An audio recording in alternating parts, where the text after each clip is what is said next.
Maruša in Uroš sta se osnovne korake standardnih in latinskoameriških plesov naučila že pri 5 letih. Ja, začetka, ko so bili mlajši, vsaj moji sošolci so mi zdela to tako butasto, kdo ide pod fantov ples trenino, reči grem kak kickbokser pa kaj tako, ali pa atletiko, ne. No, zdaj, ko so odrasli, zdaj pa so tudi to sprejeli, no. Ples pa obema pomeni veliko. Življenje, no, ne vem, ne bi mogla brez plesa v bistvu, no. Plešeta skoraj vsak dan 2 do 3 ure. Pomembni pa niso le koraki, ampak tudi drža in izraznost. Najraje imata latinskoameriške plese, ki so se razvili v Braziliji in na Kubi.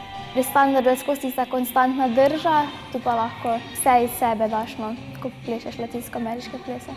Razlikujejo pa se tudi obleke in čevlji, ki jih nosita. Letno uničita kar do 4 pare. V 365 dneh namreč skupaj preplešeta več kot 1000 ur, zaradi česar ju nekateri sošolci tudi zafrkavajo. Plešem s fantom in da to zdaj nekaj pomeni ali pa pač kakšne take stvari, no. Povem, da sem plesalec in plesalka. Sicer pa eden od drugega pričakujeta predvsem resnost. Njuni plesni načrti so namreč veliki. Zdaj v soboto, da bi na državnem zmagal, pol kasneje pa tudi svetovni prvak, če je bil, me ne bi motila.